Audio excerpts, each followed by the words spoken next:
The digital clock on the wall of Sterling Media clicked over to 4 p.m. For Jack Sullivan, that red number wasn't just the time, it was the moment he started failing his daughter. He stood in front of the human resources desk, gripping the edge of the particle board surface. "Brenda, look, I'm not asking for a vacation," Jack said, keeping his voice low. "I just need to leave 2 hours early. I'll be back online by 8 tonight to finish the quarterly reports." Brenda didn't stop typing. Her eyes remained glued to her dual monitors. "We went over this 10 minutes ago, Jack. It's Mia's school play. She's 8. This is the first time she actually has lines." Brenda finally stopped. She turned her chair slightly, offering him a look that wasn't sympathetic, just tired. "And it's the end of the month. You know the policy regarding flex time during closing week. No exceptions. If I let you go, I have to let everyone go. I have the paid time off saved up. It's not about the hours, Jack. It's about the coverage. We need all hands on deck until the Sterling account is finalized. I can do the work from the auditorium." "No, go back to your desk, Jack." Jack opened his mouth to argue, but the heavy glass door at the end of the hallway clicked open. The sound was sharp enough to cut through the hum of the open-plan office. Elena Sterling walked out. The CEO wore an all-black designer suit. Large, dark sunglasses covered her eyes, completely shielding her face from the fluorescent lights. She didn't look at the rows of cubicles. She didn't look at Brenda. She walked straight to the private elevator, pressed the button, and stepped inside. The doors slid shut. Jack looked at the elevator, then back at Brenda. "She's leaving? It's 4-5. Brenda shrugged and turned back to her screen. "She's the name on the building, Jack. She can do what she wants. You can't." Jack stood there for a moment. The injustice felt like a physical weight in his throat. He thought about walking out. Then he thought about the rent check due on the 1st. He turned around, walked back to his cubicle, and sat down. 9:15 p.m. Jack turned the key in the lock of his apartment door. The mechanism clicked loudly in the silent hallway. He pushed the door open and stepped inside. The air was stale and quiet. He dropped his keys in the bowl by the door. He didn't bother turning on the lights. He walked past the small kitchen with the dripping faucet and stopped in front of the bedroom door covered in colorful stickers. He pushed the door open just an inch. The glow from the street lamp outside filtered through the blinds. Mia was asleep. She hadn't even changed out of her costume. She was curled up on top of her duvet, dressed in brown felt and green construction paper leaves. Jack stepped inside. The floorboards creaked under his weight. He moved to the side of the bed. Mia's hand was clutched tight against her chest. She was holding the crumpled program from the play. Beside her on the mattress lay a piece of printer paper. Jack picked it up. It was a drawing done in marker, stick figures on a stage, and one large, empty chair in the front row. The caption was written in wobbly, excited letters, "VIP Seat for Daddy." Jack felt his knees give out. He sat on the edge of the bed, the paper shaking in his hand. He reached out to brush a stray hair from her forehead, but pulled his hand back. He felt dirty, contaminated by the office, by the compromise, by his own failure. "I'm sorry, monkey," he whispered into the dark room. "I'm so sorry. Dad is the worst." Mia shifted in her sleep, letting out a small sigh. Jack sat there for 10 minutes, just watching her breathe.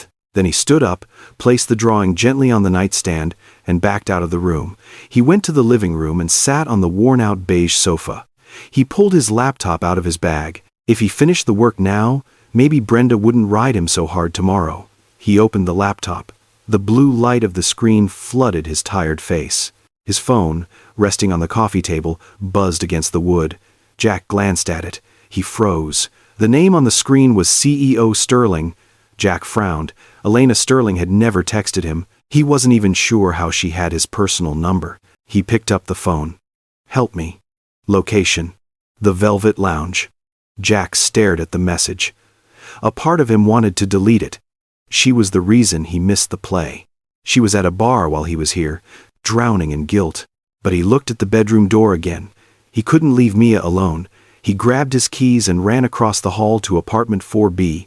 He knocked 3 times, a specific rhythm. The door opened. "Mrs.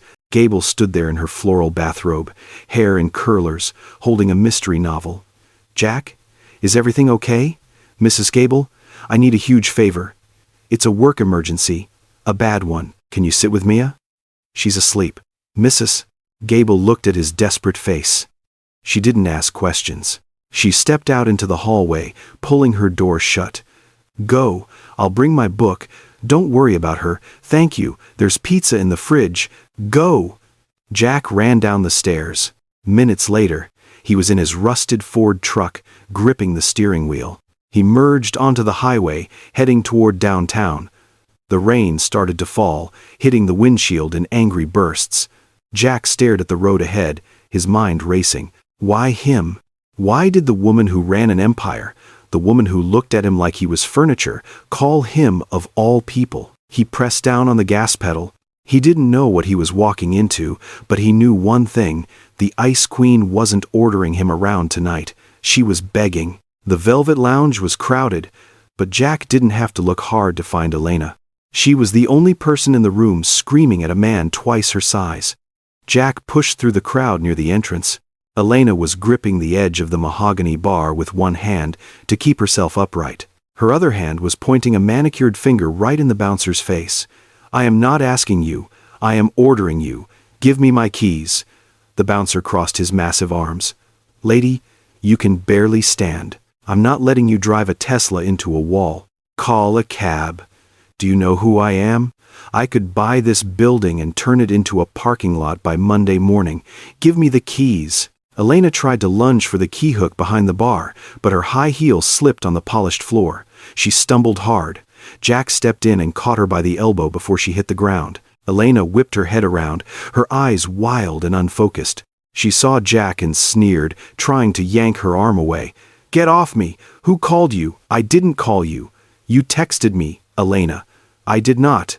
I was calling my lawyer." "Go away, Sullivan. You're fired. Get out of my sight." Jack ignored her. He looked at the bouncer. "I'm her ride. Keep the keys here. I'll pick them up tomorrow." "Good luck, pal," the bouncer said, looking relieved. Jack tightened his grip on her arm. "We're leaving." "I am not getting in your truck," Elena hissed, though her legs were wobbling. "It smells like sawdust and poverty. It's that or the police station." He marched her out the back exit. Elena fought him the whole way, muttering threats about his employment status, but she didn't have the strength to actually break free. Jack opened the passenger door of his rusted Ford F-150 and basically lifted her onto the seat. He got in the driver's side and started the engine. The cab was silent for a moment, save for the rattle of the old heater. Then a ringtone shattered the quiet. It was loud, aggressive, and coming from Elena's clutch. Elena froze. She looked at the screen. The color drained from her face, leaving her pale and terrified underneath her smudged makeup. "It's Preston," she whispered. "Oh God, don't answer it," Jack said. "I have to. He's the biggest client we have. If I don't answer, he pulls the contract. He already threatened to do it this afternoon." She swiped the answer button with a shaking hand. She tried to sit up straighter, clearing her throat, attempting to summon the CEO persona she wore like armor. "Preston." "Hello." Jack could hear the voice on the other end. It was screaming. "Sterling, where the hell are you? I'm looking at the Q3 variance report and it's garbage. Are you out drinking? I hear an engine. Are you driving drunk?" Elena began to hyperventilate. "No, Preston, I'm just..." "The numbers are." "You're wasted," Preston barked. "This is how you handle my money? I'm pulling the account. Monday morning, you're done." Elena couldn't speak. She was shaking so hard the phone was slipping from her fingers. She looked small, defeated, and completely panicked. Jack didn't ask for permission. He reached over and snatched the phone out of her hand. "Hey!" Elena cried, grabbing at his wrist. "Give that back! You'll ruin everything!" Jack put the phone to his ear. His voice dropped. He didn't sound like a tiered employee. He sounded like a man who commanded a room. "Mr. Vance, this is Jack Sullivan, Senior Project Manager." Elena stopped struggling. She stared at him, eyes wide. "Who is this?" Vance demanded. "Put Elena back on. I'm afraid I can't do that." "Sir." Jack lied smoothly, keeping his eyes on the rainy road. Miss Sterling is currently dealing with a sudden family medical emergency. She's too professional to tell you, but she's at the hospital right now. There was a silence on the line. The screaming stopped. A medical emergency? Yes, sir. It's quite serious. However, before she stepped away, she briefed me on your Q3 concerns. We have a revised strategy ready to go. It will be on your desk at 8 a.m. Monday morning. Flawless, Vance grunted. Monday morning. 8 a.m. sharp. Or I walk. Understood. Good night, Mr. Vance. Jack hung up and tossed the phone onto the dashboard. The truck was silent. Elena was staring at him, her mouth slightly open. She pulled her knees up to her chest, wrapping her expensive coat around herself. I didn't need you to save me, she muttered finally, looking out the window. I had it under control. Sure you did, Jack said. I don't need your pity, Jack. It's not pity, it's damage control. They didn't speak for the rest of the drive. When they arrived at her building, Jack had to help her past the doorman, who gave them a knowing, judgmental look. Jack ignored him. He navigated the elevator and the long, cold hallway to her penthouse. Inside, the apartment was freezing. It was all white marble and glass. It looked like a museum, not a home. I can walk, Elena snapped as they entered her bedroom. She pushed Jack away. I'm not an invalid. She took 2 steps toward the bed. Her heel caught on the thick carpet, and she pitched forward. Jack caught her again, swinging her legs up as he deposited her onto the mattress. Elena groaned, covering her face with her hands. Jack knelt at the foot of the bed. He reached for her shoes. Don't touch me, she said, kicking feebly. Elena, look at your feet. She paused. Jack unbuckled the straps of her stilettos and slid them off. Her heels were raw, the skin rubbed away, bleeding onto the leather soles. She had been walking on open wounds all day. Elena looked at the blood. She didn't flinch. She just let out a long, bitter sigh. Jack stood up and pulled the duvet over her. He turned to leave. You think I'm a monster? Elena said. Her voice wasn't slurred anymore. It was sharp, cold, and entirely sober in its cruelty. Jack stopped at the door. I think you're tired, Elena. I knew about the play. Jack froze. He slowly turned around. Elena was lying on her back, staring at the ceiling. I saw the request for time off, she said. I knew your daughter was an oak tree. I knew it meant everything to you. Jack felt the anger rise in his chest, hot and fast. Then why? Why didn't you let me go? Elena turned her head to look at him. There were no tears in her eyes, just a hollow, aching emptiness. Because I hate going home, she whispered. I hate this apartment. I hate the silence. And I was jealous, Jack. I was jealous that you had somewhere to be, and I didn't. So I made you stay. If I have to be miserable, I wanted everyone to be miserable. She turned away, burying her face in the pillow. Get out, Jack. Go home to your perfect little life. Jack stood there for a long moment. He wanted to scream at her. He wanted to tell her she was selfish and cruel, but as he looked at her curled up in a bed that was too big for one person, in an apartment that cost millions but held no warmth, the anger drained away. She wasn't a villain. She was a woman who had built a fortress to keep the world out, only to realize she had locked herself in. Get some sleep, Elena, Jack said quietly. He walked out of the apartment, the heavy door clicking shut behind him. He was going home to a cramped apartment and a sleeping daughter, and for the first time in 3 years, he didn't envy Elena Sterling a single thing. Monday morning at Sterling Media usually felt like a funeral. The fluorescent lights buzzed too loudly, and the silence in the bullpen was heavy with the dread of the week ahead. For Jack, this Monday was worse. It felt like an execution. He sat at his cubicle, staring at a blank spreadsheet. He hadn't slept much. The image of Elena curled up in her empty bed had haunted him all weekend. But now, back in the harsh light of the office, the sympathy was fading, replaced by the cold reality of his employment status. He had seen the CEO weak. He had seen her messy. In the corporate world, that usually meant he was a liability. Brenda from HR walked by his desk. She didn't walk. She patrolled. She stopped right behind his chair, tapping a manila envelope against her hip. "You look terrible, Jack." Jack didn't turn around. "Rough weekend, I bet. I saw the time logs. You were late on Friday, and you're dragging today." Brenda leaned in, her voice dropping to a stage whisper meant for the neighboring cubicles. "I wouldn't get too comfortable. Elena is cleaning house. I have the paperwork ready right here. Just doing my job, Brenda. Not for long. When she walks through those doors, you're the first stop. Dress code violations, insubordination. I have a list." Jack tightened his grip on his mouse. He needed this job. He needed the insurance for Mia. The heavy glass doors at the front of the room swung open. The low hum of chatter died instantly. Elena Sterling walked in. Jack braced himself. He expected the black sunglasses. He expected the sharp, defensive posture. He expected the Ice Queen, but Elena wasn't wearing sunglasses. Her eyes were clear, though tired. Her hair wasn't pulled back into a severe bun. It hung loose around her shoulders. She wore a cream-colored blazer instead of her usual black armor, and she was carrying coffee, not a thermos.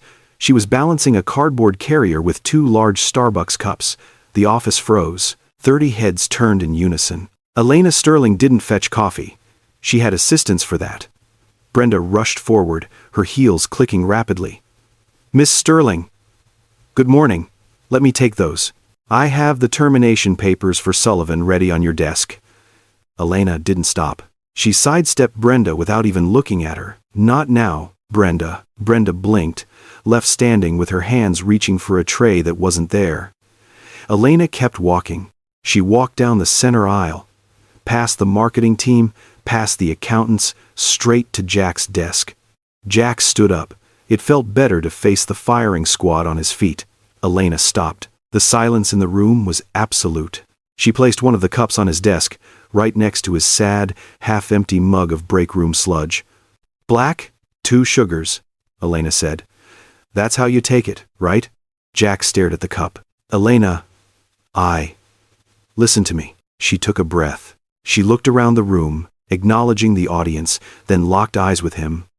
Her expression wasn't soft, but it was honest. "Thank you, Jack.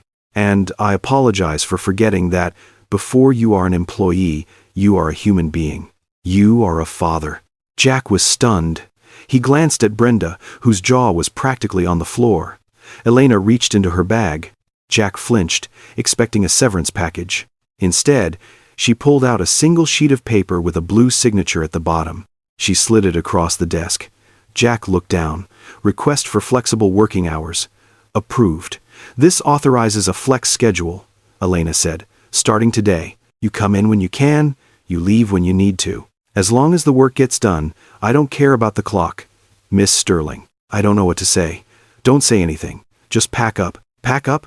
Go home, Jack. It's Monday. You missed the play on Friday. Go pick Mia up from school early. Take her for ice cream. Be a dad." She tapped the paper. "And thank you," she added, her voice dropping lower, "just for him. Thank you for not abandoning me when I was at my worst." She turned around and walked toward her glass office. "Get back to work, everyone," she commanded, the authority returning to her voice, but the edge was gone. Jack stood there, his hand trembling slightly as he reached for the Starbucks cup. It was hot. Brenda marched over to his desk, her face patchy and red. "I don't know what you did, Sullivan. I don't know what kind of game you're playing. But this isn't over." Jack took a sip of the coffee. "It was perfect." "I think it is, Brenda," Jack said. He started putting his laptop into his bag. He looked at the clock. It was 9:30 a.m. He could be at Mia's school by 10. He could surprise her at recess. He grabbed his coat and the approval slip. As he walked toward the elevator, he glanced at the glass office. Elena was sitting at her desk. She wasn't looking at her computer. She was looking through the glass, watching him leave. She didn't smile. She just nodded once. Jack nodded back. It wasn't a friendship. It wasn't romance. But for the first time in 3 years, the wall between them had a door. As the elevator doors closed, cutting off the view of the office, Jack felt a weight lift off his chest. He was going to see his daughter. But as the car descended, a thought nagged at him. He was going home to a family. Elena was staying in that glass box, alone with her millions and her memories. He checked his pocket. He still had the car keys to her Tesla from Friday night. He had forgotten to give them back. He pulled out his phone. He didn't text Brenda. He didn't text his landlord. He texted Elena. "I still have your keys. I'll drop them off later. Try the soup at the deli downstairs for lunch. It helps with the headache." He waited. 3 dots appeared. "Thank you, Jack." Jack smiled and walked out into the sunlight. He didn't know it yet, but the transaction wasn't over. He had saved her career, and she had saved his job. But the real saving was just beginning. The temperature in Chicago dropped 10 degrees overnight. Wednesday brought a gray, biting wind that rattled the windows of Jack's third-floor walk-up. Inside, the apartment was warm, smelling of Vicks VapoRub and burnt toast. Jack sat at his small kitchen table, typing furiously on his laptop with one hand while holding a digital thermometer with the other. 99.5, he muttered, reading the screen. "Okay, it's going down." Mia was bundled up on the beige sofa in the living room, buried under 3 blankets. Her nose was red, and a mountain of used tissues grew on the coffee table. "My throat feels like sandpaper," Mia croaked, staring at the TV. "I know, monkey. I'm making more tea." The doorbell buzzed. Jack frowned. He wasn't expecting anyone. He stood up, stepping over a pile of Lego bricks, and walked to the door. He checked the peephole and froze. He unlocked the deadbolt and pulled the door open. Elena Sterling stood in the dim hallway. She looked completely out of place. She was wearing a tailored camel trench coat and leather gloves, standing on the worn-out carpet of his building like a diamond in a cardboard box. In her hands, she held a large, insulated cooler bag and a paper pharmacy sack. "Elena, I hope I'm not intruding," she said. Her voice was uncharacteristically unsure. She glanced at the peeling paint on the neighbor's door. "I checked your file for the address. I wanted to see how Mia was doing." Jack stepped back, waving her in. "No, come in. Please, just excuse the mess. We're running a field hospital in here." Elena stepped inside. She paused, looking around. The apartment was small. The furniture was mismatched. There were drawings taped to the walls and toys scattered on the rug. But it was warm. It felt alive in a way her penthouse never did. "I brought soup," Elena said, lifting the bag. "It's from that deli you like. And some pediatric cold medicine." The pharmacist said, "It's the good stuff. You didn't have to do that. I wanted to." She followed him into the living room. Mia looked up from her cocoon of blankets, her eyes glassy. She squinted at the woman standing in her living room. "Daddy? Who is that?" "This is my boss, Mia. Miss Sterling." Mia sat up slightly, wiping her nose on her sleeve. She studied Elena with intense, feverish curiosity. "You're the boss?" Elena smiled, stepping closer but keeping a respectful distance. "I am." Mia's eyes went wide. She looked at Jack, then back at Elena. "Are you the dragon lady?" Jack choked on his own spit. "Mia!" The room went dead silent. Jack wanted the floor to open up and swallow him whole. He looked at Elena, terrified. Elena didn't get angry. She didn't scowl. She looked at the little girl, then she laughed. It wasn't a polite, corporate laugh. It was a real, genuine sound. She crouched down so she was eye level with Mia. "Yes," Elena whispered, like she was sharing a secret. "I am the dragon lady," Mia gasped. "Do you breathe fire?" "Sometimes," Elena admitted, "when people don't do their work. But today, I left my fire at the office. Today, I'm just delivering soup." Mia grinned. "Dad says you're scary, but you brought food, so you can't be that bad." "Mia, that's enough," Jack said, his face burning red. "It's okay, Jack," Elena said, standing up. She looked at him, and her eyes were dancing with amusement. "Honesty is a rare commodity in my line of work. I appreciate it." Jack went to the kitchen to unpack the soup. Elena stayed in the living room. She took off her coat, folding it neatly over a chair.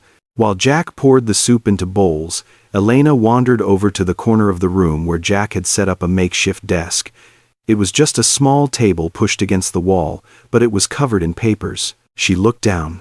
It wasn't work spreadsheets, it was a sketchbook. The page was open to a charcoal drawing of a little girl, clearly Mia, sitting on a giant, friendly-looking bear.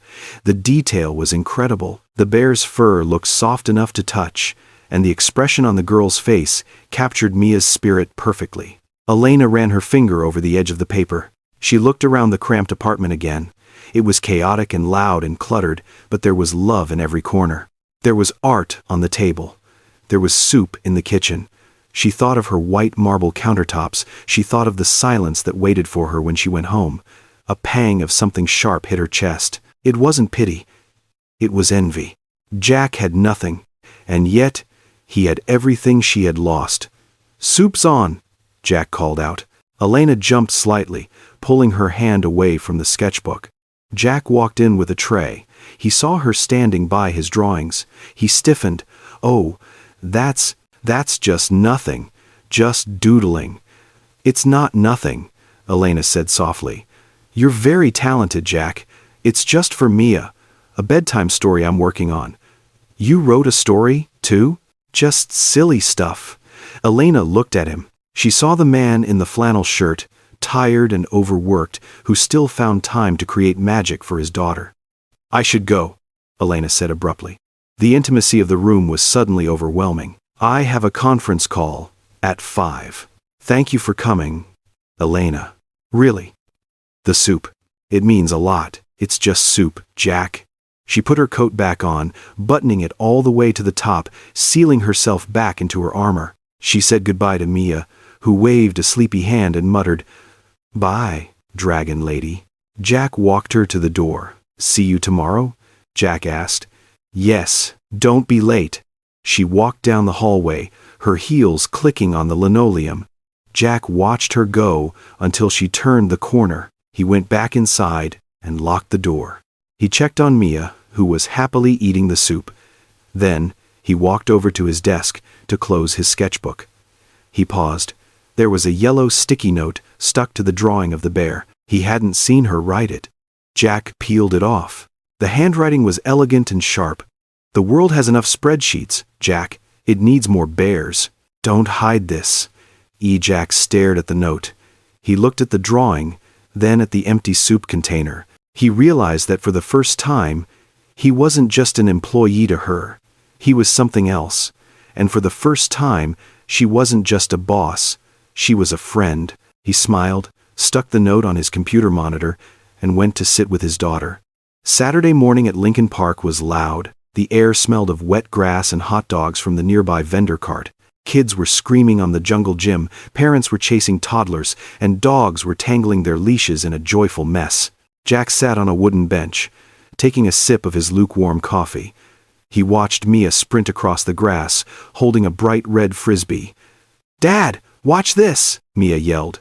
She threw the disc. It wobbled in the air and nosedived into the dirt 3 feet away. "Great form, monkey!" Jack called out. "Just flick the wrist more." Mia ran to retrieve it. As she bent down, she froze. She looked toward the swing set, then looked back at Jack, waving her arm frantically. "Dad! Dad! Look! It's the dragon lady!" Jack choked on his coffee. "Mia, shh!" He followed her pointing finger. Sitting on a bench about 30 yards away was Elena Sterling. She looked completely out of place. While other parents wore sweatpants and hoodies, Elena was wearing a crisp beige trench coat belted tightly at the waist. She sat with her back straight, hands folded in her lap, staring intensely at the swings. On the swing set, a small boy with dark hair sat alone. He wasn't swinging. He was just sitting there, scuffing the toe of his expensive sneaker into the mulch. "It is her," Mia said, abandoning the frisbee to run back to Jack. "She brought soup. She's nice now. Can I say hi?" Jack hesitated. "She might be busy, Mia." "She looks sad," Mia stated matter-of-factly, "and that kid looks bored." Before Jack could stop her, Mia was marching across the grass. Jack sighed, grabbed the frisbee, and followed. "Hi, Miss Elena," Mia chirped when she got close. Elena jumped. She turned, her guarded expression melting into surprise when she saw the little girl. "Mia?" Elena said. And Jack, we're playing ultimate frisbee, Mia announced. Well, mostly just throwing it at the ground. Is that your boy? Elena glanced back at the swing set. Her shoulders slumped slightly. Yes, that's Noah. He looks lonely, Mia said. Does he want to play? He's very shy, Elena said quietly, looking at Jack. I try to get him to join in, but he usually just watches. He doesn't really know how to play sports. I'll ask him, Mia decided. She walked right up to the swings. Jack sat down on the other end of Elena's bench. Small world, Jack said. We come here every Saturday, Elena said, her eyes fixed on the children. I tell myself it's good for him, fresh air. But honestly, I think I just torture him. He sees the other boys playing catch with their dads, and he just shuts down. He's 6, Elena. Give him time. He needs a father figure, Jack. I buy him Legos and books, but I don't know how to teach him to throw a ball. I don't know how to be rough. They watched as Mia talked to Noah. Noah looked down at his shoes, shaking his head. Mia didn't give up. She shoved the frisbee into his hands. Noah looked terrified. He looked back at his mother. Elena started to stand up. I should go save him. He's uncomfortable. Sit down, Jack said gently. Let him try. Jack stood up and jogged over to the kids. Elena watched, holding her breath. Jack didn't tower over Noah. He knelt down on one knee in the dirt, ruining his jeans without a second thought.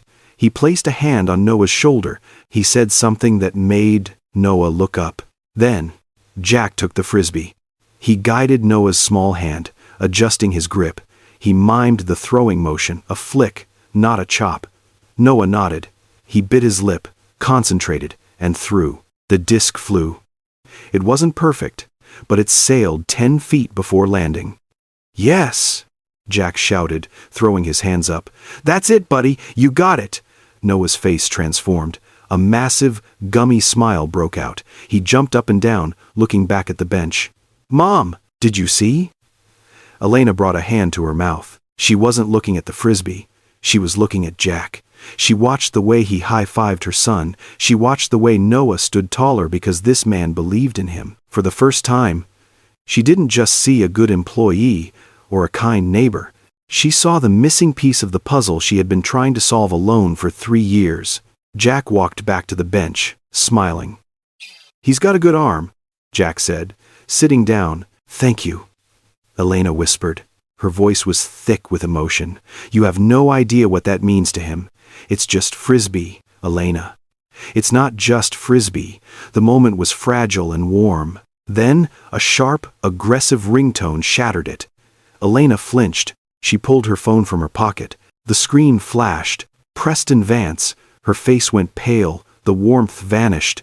I have to take this, she said, her voice trembling. He's calling on a Saturday. It must be a disaster. She went to slide the answer button. Don't, Jack said.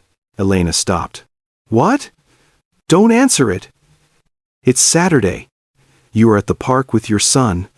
Jack, he's the biggest client. If I ignore him, if you answer him, you're telling him he owns you, Jack said firmly. He looked at Noah, who was laughing with Mia in the grass. Look at your son, Elena. He's happy. Don't ruin this for him. Don't ruin this for you. Elena looked at the phone, vibrating in her hand like a live grenade. Then she looked at Noah. She looked at Jack, whose eyes were steady and reassuring. She took a deep breath. She pressed the red button. Decline. Then, she held down the power button until the screen went black. I turned it off, she said, sounding shocked at her own rebellion. Good. Jack smiled. Now, come on. We need a referee. They spent the next hour playing. When it was time to leave, the sun was high overhead. Can we play again next week? Mia asked. Maybe, Jack said. Say goodbye, guys. Jack turned to leave, but he felt a tug on his shirt. He looked down. Noah was standing there, his small hand gripping the cuff of Jack's flannel sleeve. He wasn't letting go. Mr. Jack? Noah asked, his voice small. Yeah, bud? Will you come back? The frisbee is hard to do by myself. Jack looked at the boy's hopeful eyes. He looked up at Elena, who was watching him with a vulnerability he had never seen before. She wasn't asking with words, but her eyes were begging the same thing. Jack covered Noah's small hand with his own, giving it a gentle squeeze. "I'll be here, Noah," Jack promised. "I'm not going anywhere." As Jack walked Mia to the car, he looked back once. Elena and Noah were still standing there, watching him leave. Two lonely figures who suddenly didn't look quite so lonely anymore. Chicago winters didn't ask for permission. They just kicked the door down. By 6 p.m. on the Tuesday before Thanksgiving, the city was under a whiteout warning. Elena Sterling sat in her Tesla, gripping the steering wheel until her knuckles turned white. The car wasn't moving. Nothing on Lakeshore Drive was moving. The snow was falling so fast the windshield wipers couldn't keep up, creating a claustrophobic white wall around her. The heater hummed, but Elena felt cold. It wasn't the temperature, it was the memory. 3 years ago, on a night exactly like this, her husband's car had skidded off an icy bridge. He had called her, he said he was going to be late, he never came home. Elena stared at the snow piling up against the side window. Her breath started coming in short, shallow gasps. The silence of the electric car, usually a luxury, now felt like a tomb. "Breathe," she told herself. "You are the CEO. You are in control." But she wasn't. The panic was a rising tide in her chest. She needed to hear a voice, not an assistant, not a client. She needed something solid. Her trembling fingers scrolled past her lawyer, past her mother-in-law, and stopped on Jack Sullivan. She pressed call. He answered on the second ring. "Elena? Is everything okay? I'm stuck," she choked out. Her voice was small, stripped of all authority. "Where are you?" Jack's voice was instant, sharp, and alert. "Lakeshore Drive. Near the North Avenue exit. The car won't move. The snow it's everywhere, Jack. I can't see anything. Listen to me. Lock the doors. Keep the heat on. Do not get out of the car." "Jack, I can't breathe." "Yes, you can. You're going to breathe with me. In and out. I'm coming. The roads are closed. Not for my truck. Give me 20 minutes. Stay on the line if you want." "No," Elena whispered, feeling tears prick her eyes. "Just hurry." 25 minutes later, a heavy thud on the driver's side window made Elena scream. She looked up. Through the swirling snow, she saw a dark figure. Then, a face pressed against the glass. It was Jack. He was wearing a thick parka, his face red from the wind, but he was smiling. She unlocked the door. The wind ripped it open, but Jack caught it. "Grab your purse," he shouted over the howling wind. "We gotta move." Elena stumbled out. The snow was up to her knees. She almost fell, but Jack's arm was around her waist instantly, an anchor in the storm. He half carried her to his Ford F-150 idling on the shoulder. He hoisted her into the cab. It was warm and smelled of old coffee and pine air freshener. It was the best smell Elena had ever encountered. Jack climbed in the driver's side and rubbed his gloved hands together. "You okay?" Elena nodded, shivering violently. "My apartment. I need to go home." Jack shook his head. "Police have blocked the drive uptown. There's a pileup. We can't get to the penthouse tonight. So where do we go?" Jack put the truck in gear. "My place. It's 10 blocks away." Jack's apartment was dark when they entered, except for the glow of a nightlight in the hallway. "Mia is asleep," Jack whispered, locking the door against the storm. Elena stood in the entryway, dripping wet. Her expensive wool coat was heavy with melted snow. She was shivering so hard her teeth chattered. "You're freezing," Jack said. He disappeared into his bedroom and came back a moment later, holding a bundle of gray fabric. "Here. It's clean. The bathroom is down the hall. Take a hot shower. I'll make tea." Elena took the clothes. 10 minutes later, she emerged. She was wearing Jack's gray hoodie and a pair of his sweatpants. They were miles too big. The sleeves hung past her hands, and she had to roll the waistband of the pants 3 times. She walked into the living room. Jack had turned on a small lamp. He handed her a steaming mug. "I didn't have tea," he admitted. "It's hot cocoa, with marshmallows." Elena took the mug. She sat down on the beige sofa, tucking her legs underneath her. She took a sip. The sugar and heat hit her system like a drug. "Thank you," she whispered. Jack sat in the armchair opposite her. "The snow really spooked you out there." Elena looked down at the marshmallows melting in the brown liquid. "My husband died in a storm like this," she said.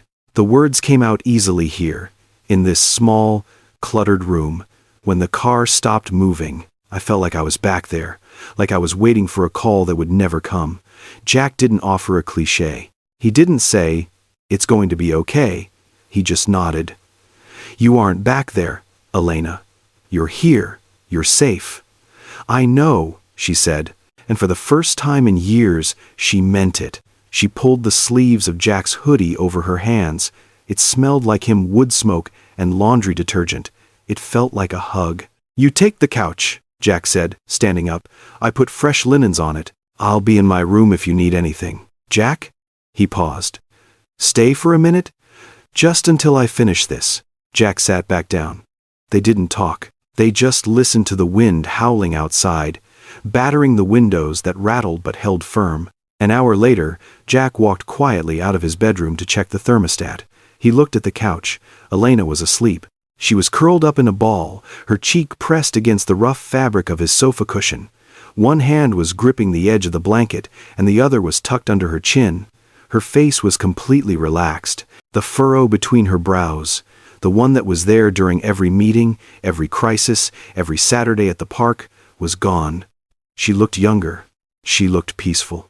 Elena shifted in her sleep, letting out a deep, contented sigh. She didn't know it yet, but as she drifted deeper into dreams, her subconscious registered a truth her waking mind was too stubborn to admit.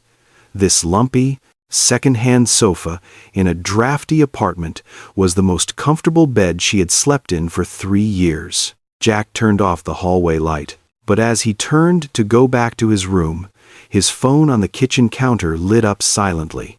It wasn't a work email. It was a FaceTime request. Jack squinted at the screen. The ID said Noah's iPad. It was 11:30 at night. Jack picked up the phone and accepted the call, whispering, "Noah?" The screen connected. Noah's face filled the frame, illuminated by the glow of the tablet under his covers. He looked terrified. "Mr. Jack?" the boy whispered, his voice trembling. "Is my mom with you? She's not home, and the storm is really loud." Jack looked at the terrified face of the 6-year-old on his phone screen. "Mr. Jack?" Noah whispered again. "Grandma is asleep, but the wind is banging on the windows. I can't find my mom." Jack didn't hesitate. He kept his voice low and steady, the same tone he used when he checked under Mia's bed for monsters. "It's okay, buddy. I've got her. She's safe. Is she with you?" Jack stood up and walked over to the sofa. He turned the phone camera around. On the screen, Noah could see his mother curled up under the gray blanket, breathing deeply. Her face relaxed in a way Noah rarely saw. "See?" Jack whispered. "The storm was too bad for her car, so she's camping out at my place. She's fast asleep." On the screen, Noah's shoulders dropped. The fear vanished, replaced by a sleepy relief. "Oh, she looks comfy." "She is. You want me to wake her?" Noah shook his head. "No. Grandma says never wake her up or she gets grumpy. Just tell her I called." "I will." "Now, you go to sleep, Noah. I'm right here. I'm watching the storm for both of you. Okay, night, Mr. Jack. Night, Noah." The call ended. Jack looked down at Elena. She hadn't stirred. He sat back in the armchair, watching over the 2 most important people in her life, realizing he had just made a promise to a boy he barely knew. The next morning, the blizzard had passed, leaving Chicago buried under 2 feet of snow. The morning commute was a disaster. Jack's Ford truck, however, was built for this. He pulled up to the curb of Sterling Media at 8:30 a.m. Elena hopped out of the passenger side. She was wearing her clothes from yesterday, the crisp suit now slightly wrinkled. She had tried to fix her hair, but without her usual arsenal of products, it was messy. She carried her trench coat, which was still damp. "Thank you, Jack," she said, her breath forming clouds in the cold air. "For the couch. And for Noah. Anytime, boss." They walked into the lobby together. It was innocent. It was practical. But to the 30 employees waiting for the elevators, it looked like something else entirely. Silence swept across the lobby. Eyes darted from Jack's flannel shirt to Elena's wrinkled blazer. Whispers started before the elevator doors even closed. December. 2 weeks later, the office environment had turned toxic. Brenda from HR was enjoying herself immensely. She stood in the break room, holding court with the junior accountants. "I'm just saying," Brenda said, her voice carrying intentionally. "It's quite a coincidence. He gets flex time, he gets the lead on the Vance project, and suddenly he's driving her to work. We all know how promotions work in this industry." Jack walked in to get coffee. The conversation stopped abruptly. The junior accountants stared at their shoes. "Morning, Jack," Brenda said, a smirk playing on her lips. "Rough night? You look tired. Or just busy?" Jack poured his coffee. His hand was steady, but his jaw was tight. "Drop it, Brenda. I'm just looking out for the company policy. Jack, fraternization with superiors is discouraged. But I guess rules don't apply to the CEO's pet." Jack walked out without a word. He went back to his cubicle, feeling the isolation. No one invited him to lunch anymore. He was the outcast. The user. He sat down and opened his email, trying to drown out the noise. A notification popped up. From Little Leaf Publishing, subject, contract offer. The bear and the girl. Jack frowned. He stared at the sender. He didn't know anyone at Little Leaf. He clicked it open. "Dear Mr. Sullivan, we received the portfolio submitted on your behalf. The narrative voice is exceptional. We would like to offer you a publishing contract for your children's book." Jack stopped breathing. He read it again. A contract, an advance, a real book deal. He hadn't submitted anything. He hadn't shown those drawings to anyone except. He stood up. He walked past Brenda, past the whispering co-workers, and marched straight to the glass office. He didn't knock. Elena was reviewing a contract. She looked up, startled. Jack placed his phone on her desk. "Did you do this?" Elena looked at the email. She didn't pretend to be confused. She leaned back in her chair, crossing her arms. "Yes. My roommate from college is an editor there. I sent her the photos I took of your sketchbook." "Elena, why?" "Because it's good, Jack. It's better than good." "But the rumors," Jack said, lowering his voice, gesturing to the bullpen outside. "Brenda is already saying I'm sleeping my way to the top. If they find out you got me a book deal, they'll tear us apart. They'll say I'm using you." Elena stood up. She walked around the desk and stood in front of him. Her eyes were fierce. "Let them talk," she said firmly. "They talk because they are small. You are not small. Jack, I need this job." "Elena, I can't risk a scandal." "You don't need this job," she corrected him. "You need a paycheck. This," she pointed to the phone, "this is a career. This is your soul. I see you, Jack. I see you dying a little bit every time you open a spreadsheet." She took a step closer. The barrier between boss and employee was gone. "Don't let your talent die in this cubicle just because you're afraid of what Brenda thinks. You saved me that night at the bar. You saved me during the storm. Let me save you now." Jack stared at her. He realized she wasn't trying to keep him close. She was pushing him away, not out of malice, but out of love. She was willing to lose her best project manager so he could be the writer he was meant to be. "You're firing me?" Jack asked, a small smile touching his lips. "I'm setting you free," Elena whispered. "Read the contract. Sign it, and when you're famous, you can dedicate the book to the Dragon Lady." Jack looked at the woman standing before him. The rumors didn't matter. The whispers didn't matter.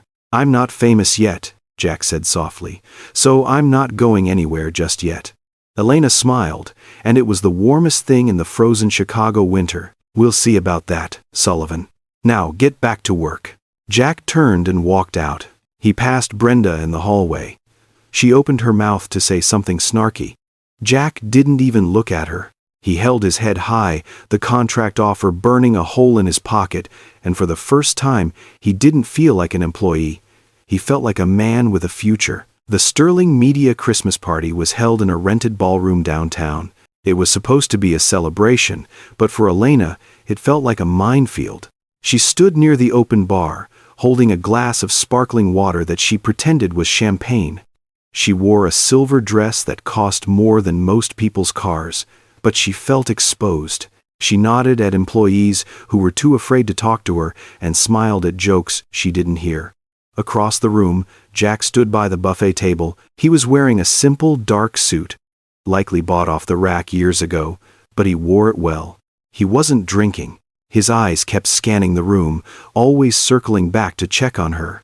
Elena caught his eye. He gave her a small, reassuring nod. "You're doing fine," the nod said. Then, the double doors swung open with a bang. Preston Vance walked in. The room went quiet.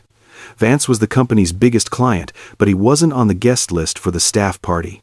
He was red-faced, swaying slightly, and holding a half-empty tumbler of scotch. Elena stiffened. She put her glass down and straightened her posture. The Dragon Lady armor went up. "Preston," she said, her voice projecting across the silent room. "What a surprise! We weren't expecting you." Vance laughed. It was a loud, wet sound. He stumbled toward her, ignoring the crowd parting like the Red Sea. "Surprise!" Vance shouted. "I thought I'd come see how my money is being spent." "Nice party, Elena. Very expensive." He stopped right in front of her, invading her personal space. He smelled of cigars and expensive bourbon. "Preston, maybe we should discuss business on Monday," Elena said coolly. "This is a private event for my staff." "Your staff?" Vance sneered. He looked around the room with glazed eyes. "They work for me, sweetheart, just like you do." He reached out and poked her shoulder hard. "You know, you're too uptight, Elena. That's your problem. You walk around here like a queen, but without my contract, you're nothing." "Mr. Vance." "You're drunk," Elena said, her voice trembling slightly. "Please leave." "Make me," Vance challenged. He stepped closer, looming over her. "You think you're so smart because you fixed those Q3 numbers? I know you had help. A woman like you can't handle this pressure. You need a man to tell you what to do. You need to smile more, honey." He reached for her arm, his fingers clumsy but aggressive. Elena flinched. The room held its breath. Brenda from HR was watching with wide eyes, doing nothing. The security guard was at the other end of the hall. Elena opened her mouth to yell, but a shadow fell over her. Jack was there. He didn't run. He didn't shout. He just stepped seamlessly between Elena and Vance. He put his back to Elena, creating a human wall.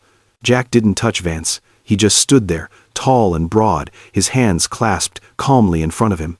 "Mr. Vance," Jack said. His voice was low, deep, and incredibly steady. Vance blinked, looking up at Jack. "Who the hell are you? Get out of my way!" "Your car is downstairs," Jack said. It wasn't a suggestion. "I already spoke to the valet. The driver is waiting at the curb with the engine running." "I'm not done talking to her," Vance spat, trying to look around Jack. Jack shifted his weight, blocking the view. He looked Vance dead in the eye. "Yes, you are," Jack said. "You've had a long night, sir. You don't want to make a scene in front of all these potential witnesses. It wouldn't look good for your stock prices on Monday." Vance paused. The fog of alcohol cleared just enough for the threat to sink in. He looked at Jack's stone-cold expression, then at the dozens of phones that were starting to be raised by the employees. Vance scoffed, straightening his tie with a shaky hand. "Fine," Vance muttered. "Boring party anyway." He turned and stumbled toward the exit. Jack didn't move until the doors closed behind Vance.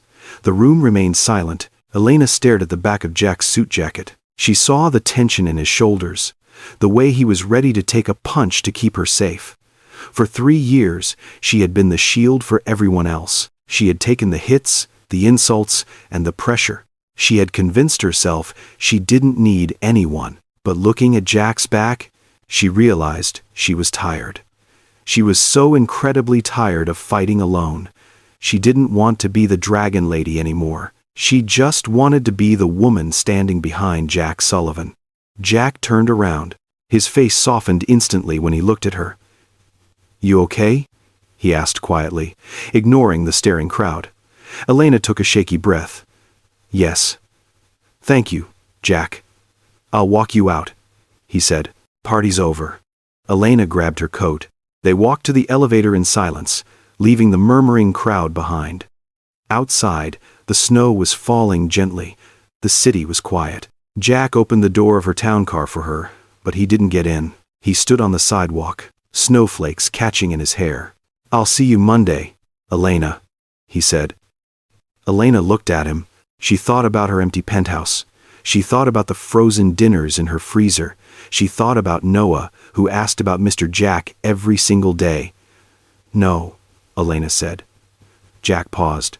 No? Elena stepped back out of the car. She stood in front of him, her breath hitching in the cold air. Don't see me Monday, she said. See me tomorrow. And the day after that, Elena, tomorrow is Christmas Eve. I know, she said, her voice vulnerable but sure. I don't want to spend it alone, Jack. I don't want Noah to spend it alone. Bring Mia. Come to the penthouse. Jack looked at her, surprised. Elena, are you sure? It's a family holiday. Elena reached out and took his hand. Her glove felt warm against his skin. I know what it is, she whispered. That's why I'm asking. Please, be our family for Christmas. Jack squeezed her hand. He smiled, and the look in his eyes made her knees weak. Okay, Jack said. We'll be there. 6 p.m. 6 p.m., Elena repeated. She got back into the car. As she drove away, she looked back. Jack was still standing there, watching her go. She touched her chest. Her heart was racing, not from fear of Preston Vance, but from the terrifying, wonderful realization that for the first time in a long time, she was running towards something, not just running away. The elevator doors slid open directly into the penthouse foyer. Usually, Elena's apartment was silent. It smelled of lemon cleaner and nothing else. Tonight, the silence was broken before Jack even stepped off the elevator. Coming through! Hot potatoes! Jack announced. He walked in, balancing a large roasting pan covered in foil in one hand and a Tupperware container in the other. Mia followed him, carrying a plastic bag overflowing with brightly wrapped gifts. Elena stood in the hallway. She wasn't wearing a business suit. She wore a simple red sweater and jeans. She looked nervous, smoothing her hands over her hips. Noah peeked out from behind her legs. When he saw Mia, he didn't hide. He ran forward. Mia, did you bring the game? I brought 3 games, Mia declared, dropping her bag on the expensive marble floor. And Dad made the stuffing because he says store-bought tastes like cardboard. Elena looked at the chaos entering her home. She looked at the scuff marks on Jack's boots and the slightly burnt edge of the pie crust he was holding. Hi, she said, her voice soft. Hi, Jack smiled. Merry Christmas, boss. Merry Christmas, Jack. The kitchen is, well, I tried to set the table. They moved into the living area. Elena had put up a tree. It was a designer tree, all white lights and silver glass ornaments. It was beautiful, but cold. Mia stopped in front of it. She reached into her pocket and pulled out a lumpy ornament made of popsicle sticks and glitter. Can I put this on? Mia asked. It's a reindeer. One eye fell off, though. Elena looked at the perfect silver tree. Then she looked at the jagged, glue-covered popsicle sticks. It's perfect, Elena said. Right in the front. Mia hung it up. The ugly little ornament stood out against the glass and chrome, making the whole room feel less like a hotel lobby and more like a home. Dinner was loud. For the first time in 3 years, the long dining table was actually used. They ate Jack's roast chicken and Elena's slightly overcooked green beans. Noah laughed so hard at one of Jack's dad jokes that milk came out of his nose. Elena didn't rush to clean it up. She just handed him a napkin and laughed with him. After dinner, the kids sprawled out on the living room rug to watch a cartoon. The volume was up, filling the cavernous room with noise. Jack found Elena standing by the sliding glass doors to the balcony. She was staring out at the city. It's freezing out there, Jack said, coming up beside her. I know, Elena said. I just want to look at the snow. She slid the door open and stepped out. Jack grabbed his coat and followed her. The wind on the balcony was biting. But the view was incredible. Chicago was covered in white, the lights of the skyscrapers glowing through the falling snow. Elena wrapped her arms around herself. She didn't look at the view, she looked down at the railing. "I almost listed this place last month," she admitted quietly. Jack leaned against the railing next to her. "Why?" "It's a palace. It's a tomb, Jack. It's too big. It's too quiet. Every night I come home, and the silence just eats at me. I thought if I moved, I could leave the loneliness behind." She turned to look at him, snowflakes caught in her dark hair.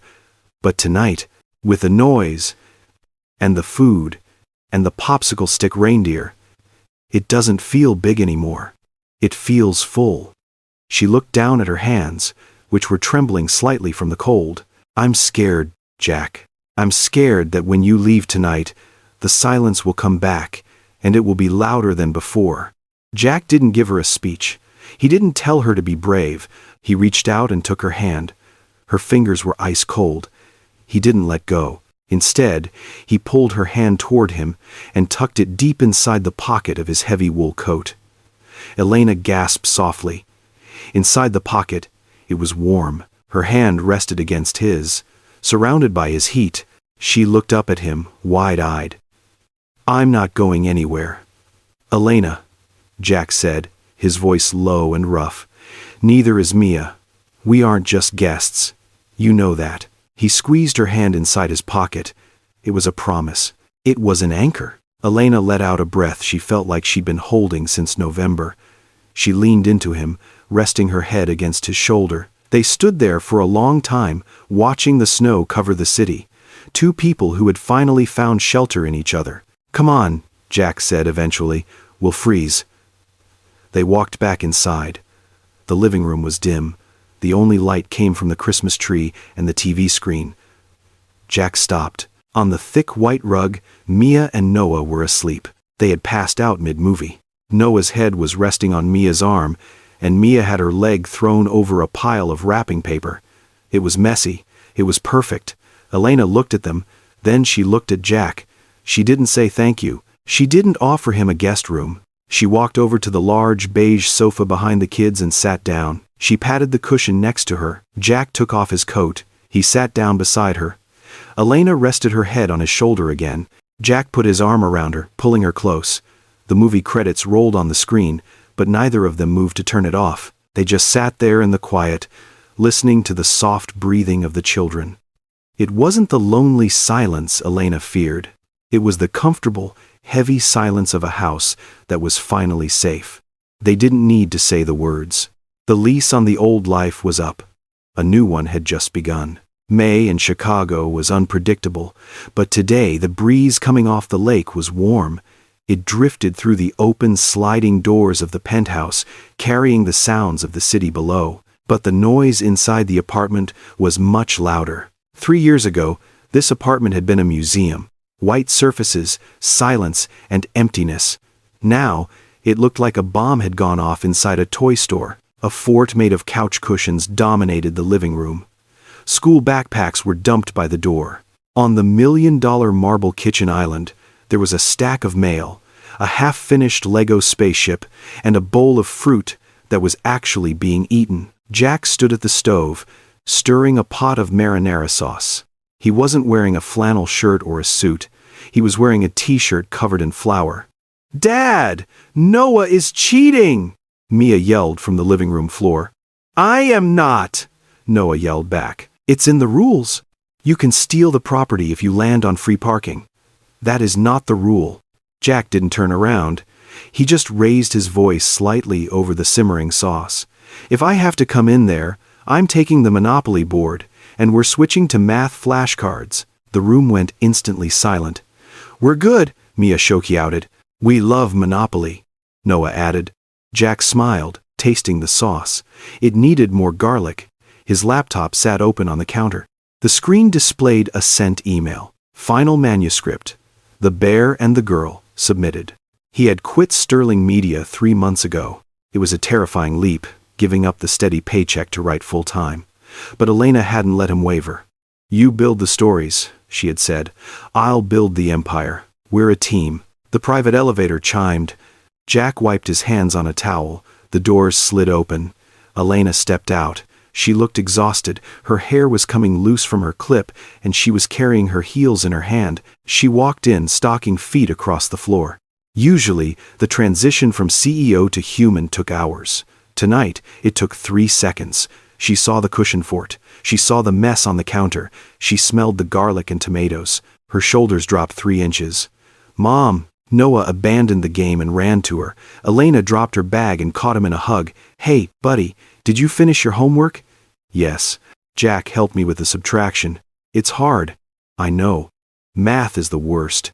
She kissed the top of Mia's head as she walked past the game. "Don't bankrupt your brother, Mia." "Too late," Mia grinned. Elena walked into the kitchen. She didn't say anything at first. She just walked up to the counter, grabbed a slice of cucumber from the chopping board, and ate it. "Rough day?" Jack asked, turning the heat down on the stove. The board meeting went on for 4 hours. Elena groaned. "Preston Vance thinks he knows marketing better than I do. I spent half the day trying not to scream." "Did you scream?" "Internally. Externally. I just smiled and showed him the profit margins. That's my girl." Jack turned back to the stove to stir the pasta. He felt Elena move behind him. She didn't go to change her clothes. She didn't go to pour a drink. Instead, she stepped close to him. She wrapped her arms around his waist, sliding her hands over his t-shirt. She pressed her face against his back, right between his shoulder blades. Jack stopped stirring. He stood still, letting her lean on him. He could feel the tension draining out of her body, transferring into the floor. "You smell like garlic," she mumbled into his shirt. "And you smell like a boardroom," Jack replied softly. "Go change." "No." She tightened her grip. "Not yet. Just 5 minutes." "Okay. 5 minutes." They stood there in the kitchen. In the background, the kids were arguing about dice rolls. The city was honking outside. The sauce was bubbling. It wasn't a fairy tale ending. There was no grand wedding with hundreds of guests. There was no diamond ring the size of a golf ball. There was just a mortgage, a book deadline, homework struggles, and a pasta dinner. But as Elena held on to him, Jack realized this was the victory. 3 years ago, Elena Sterling wore armor to survive. She kept everyone out because she was terrified of loss. Now, she was standing in her own kitchen, defenseless, tired, and completely at home. "Jack," she whispered. "Yeah? I'm really glad you answered that text." Jack put his hand over hers where they rested on his stomach. "Me too." Elena let out a long, deep sigh, finally closing her eyes. She didn't need to be the dragon lady tonight. She didn't need to be the CEO. She was just Elena, and she was exactly where she was supposed to be. And that is our bedtime story for today. What did you think of Jack and Elena's journey? Did seeing the dragon lady finally find her safe harbor bring a smile to your face? I would love to hear your thoughts in the comments below. Thank you so much for staying with us until the very end. This story reminds us of a powerful truth. Sometimes, the people who build the highest walls are the ones who are most afraid of being alone. Elena wore her armor to survive, but it was Jack's simple, quiet kindness, a bowl of soup, a ride in a snowstorm, a hand in a coat pocket that finally made her feel safe enough to take it off. It teaches us that true happiness isn't found in a corner office or a title. It is found in the moments when we can stop pretending, when we can be vulnerable, and when we find the people who love us simply for who we are. I hope you find your own peace tonight.